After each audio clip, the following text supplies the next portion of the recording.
A German migration expert has cast doubts on Denmark's plans to send asylum seekers to Rwanda, warning that the policy will likely be scrapped by European judges. Migration expert Franck Düvell has claimed that Denmark may not be able to carry out its policy of sending asylum seekers to Rwanda to await their asylum process decision, as it may be a violation of the European Convention on Human Rights. Düvell stated that the idea of exporting asylum seekers to third countries is not a new policy, but said that it was unlikely such a policy would manage to pass the European Court of Human Rights and not be struck down, the European Union-funded website InfoMigrants reports.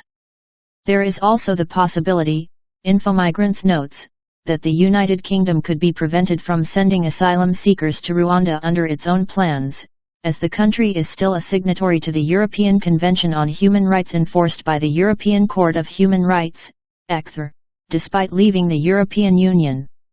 The EU demanded that Britain remain subject to the European Court of Human Rights as part of a Brexit deal with the country, despite the fact the ECtHR is technically not an EU institution and Prime Minister Boris Johnson submitted to those demands.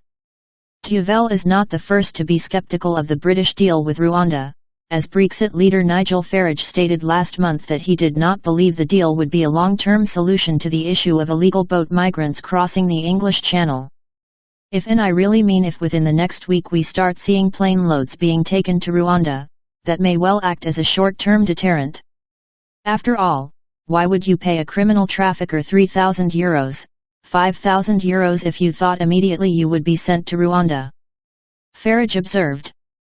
He added, however, that he did not think the plan would work, as it is difficult to think of a country with a much worse recent human rights record than Rwanda, and it's only a matter of time before we start to get stories from camps in Rwanda about abuses of all kinds, and that would lead, I think, to some sense of international outrage. While there have been reports that some migrants in France are concerned over the Rwanda deal, with some claiming they may start looking to claim asylum in another country, boats have continued to arrive in the United Kingdom. Last Sunday, over 250 migrants crossed the English Channel in small boats, suggesting that, at least for now, they remain undeterred by the Rwanda scheme.